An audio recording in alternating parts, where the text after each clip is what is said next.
Terima kasih Anda masih menyaksikan Kompas Petang, Saudara.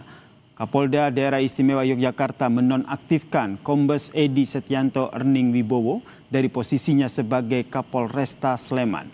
Buntut dari kasus suami yang jadi tersangka karena menewaskan jambret yang dikejarnya. Kapolda DIY pun menunjuk Kombes Rudi Yulianto yang saat ini menjabat sebagai Dires Narkoba Polda DIY menjadi pelaksana harian Polresta Sleman.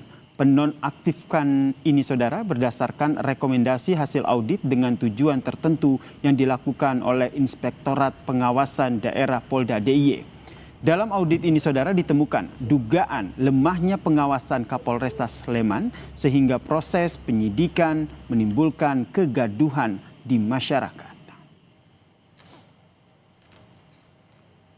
Kapolda Daerah Istimewa Yogyakarta telah menonaktifkan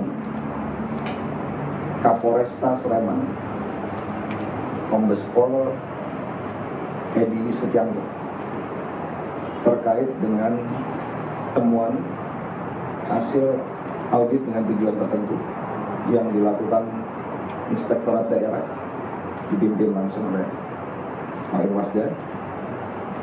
Ditemukan adanya dugaan pelanggaran terkait dengan pengawasan yang tidak dilakukan oleh Kapolres. Dan saya telah menunjuk pengganti pelaksana harian Kapolresta Sleman, Kombes Pol Rudi, yang sekarang sebagai Dir Narkoba.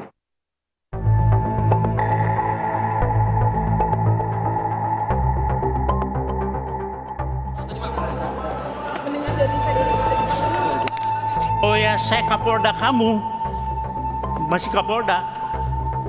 Anda tidak bakalan sampai ke Komisi 3 dan saya sudah berhentikan Anda. Komisi 3 DPR mengkritik Kapolresta Sleman dan Kepala Kejaksaan Negeri Sleman yang menetapkan Hogi sebagai tersangka lantaran pejamret yang membawa tas istrinya tewas saat dikejar. Anggota Komisi 3 DPR yang juga mantan anggota Polri, Irjen Purnawirawan Safarudin menyebut tak ada unsur pidana dalam kasus Hogi. Safarudin menilai apa yang dilakukan Hogi untuk mengejar penjamret sebagai upaya pembelaan diri. 34 penjelasannya. Itu lebih rinci lagi di situ. Ada penjelasan pasal 34. Ini bukan tindak pidana.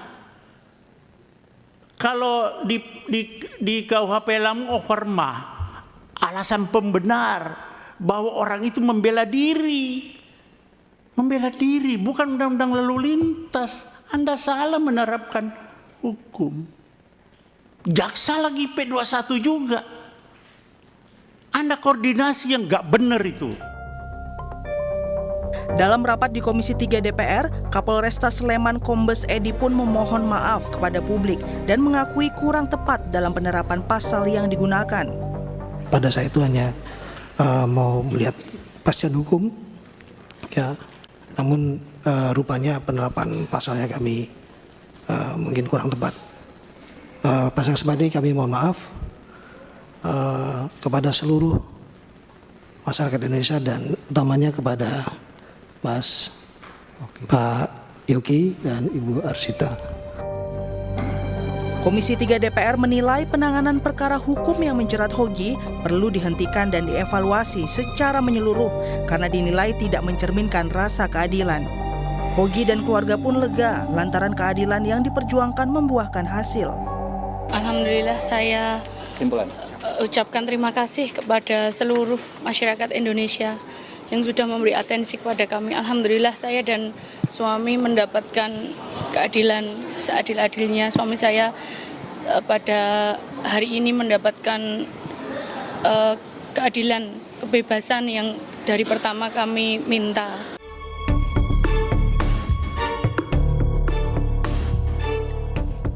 Sebelumnya Hogi Minaya ditetapkan sebagai tersangka usai menabrak dua penjamret yang membawa tas istrinya hingga keduanya meninggal pada April 2025 lalu.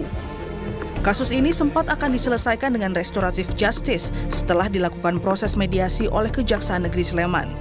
Namun mekanisme restoratif justice juga sempat mendapat kritik DPR karena dinilai tak ada unsur pidana dalam kasus Hogi. Tim Liputan Kompas TV.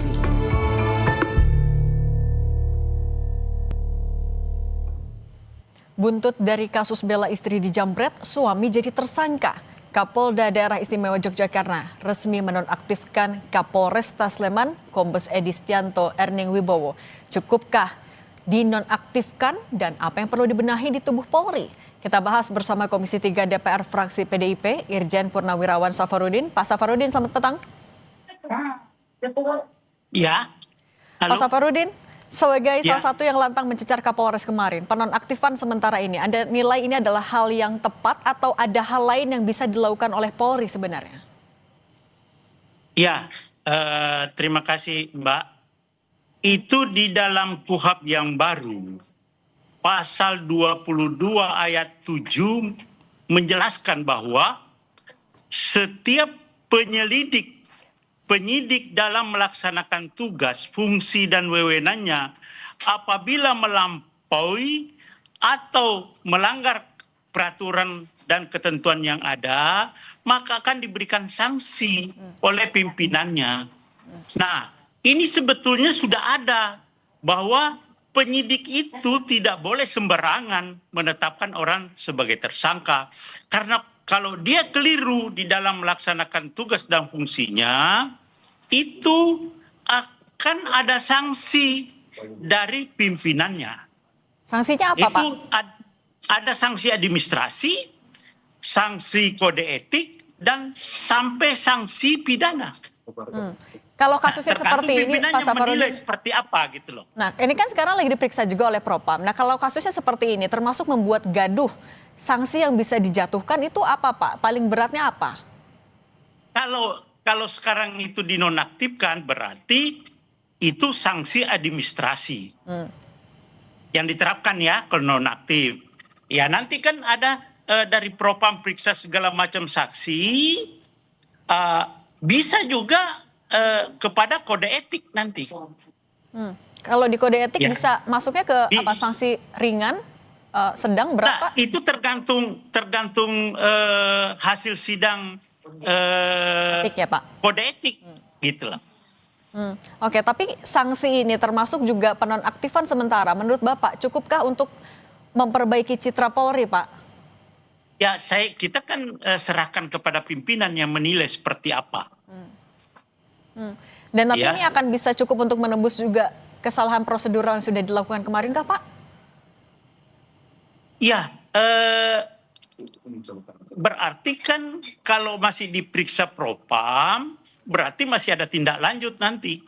Mungkin ke kode etik gitu. Oke, tapi Pak, apa yang menurut Bapak bisa menyebabkan kesalahan seperti ini? Apakah karena polisi di Polres Sleman saat itu tidak mengerti kasusnya, tidak paham pasalnya, tergesa-gesa atau apa, Pak? Ya tidak paham pasalnya. Kenapa seorang korban dijadikan tersangka? Padahal ada pasal di KUHP yang baru itu, pasal 34 dan pasal 42 yang mengatakan orang yang membela dirinya, membela harta bendanya itu adalah tidak boleh dipidana. Tidak boleh dijadikan tersangka. Jadi salah menerapkan pasal. Gitu. Berarti kan harus dikasih sanksi sesuai dengan KUHP yang baru itu pasal 22 ayat 7. Oke, nah berarti ke depannya Pak, agar tidak ada kasus serupa seperti ini, ketika mau menerapkan pasal, polisi seharusnya mengedepankan apa dulu, mempertimbangkan apa dulu, Pak? Ya, melihat sesuatu kasus itu seperti apa. Kan kita sudah jelaskan bahwa jambret itu dengan laka lantas itu merupakan satu kesatuan. Bukan berdiri sendiri lalu lintas gitu.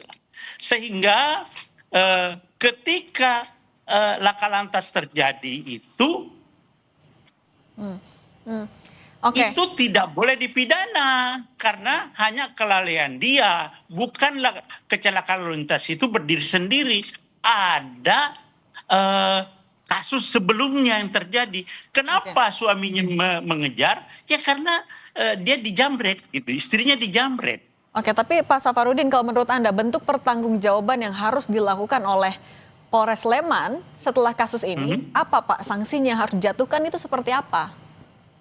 Iya, kan saya sudah sampaikan tadi, itu di dalam pasal 22 ayat 7 bisa berupa administrasi, bisa sanksinya kode etik, dan bisa pidana. Nah, tergantung nanti hasil dari pimpinan. Bagaimana? Saya juga tidak bisa memberikan pantas apa yang mana gitu, karena itu kan ada pemeriksaan saksi-saksi segala macam, sehingga baru bisa dijatuhkan sanksi seperti apa. Oke, kalau begitu Pak, selain dari Polres Sleman, apa yang Anda dorong juga Anda harapkan dari Kejari Sleman? Halo? Pak Safarudin, kalau selain dari penindakan di Polres Sleman, apalagi yang Anda harapkan, Anda dorong untuk di level Kejari Sleman juga, Pak? Jadi kan kita mengharapkan bahwa ke depan ini tidak terjadi lagi di Kapolres-Kapolres yang lain. Menjadi pelajaran bahwa ketika ada suatu kasus yang terjadi harus betul-betul dilihat secara menyeluruh, komprehensif, sehingga penerapan pasal itu betul-betul sesuai dengan kejadian itu. Kalau orang itu untuk membela dirinya, ya janganlah dipidana. Makanya kan ada pasal di KUHP yang baru ini. Makanya saya katakan kemarin, bacalah itu pasal-pasal yang ada di KUHP. Oke. Keadilan di setiap kasus ini yang wajib dilakukan. Pak Safarudin, anggota Komisi 3 DPR RI fraksi PDIP. Terima kasih sudah berbagi bersama kami. Sehat selalu, Pak.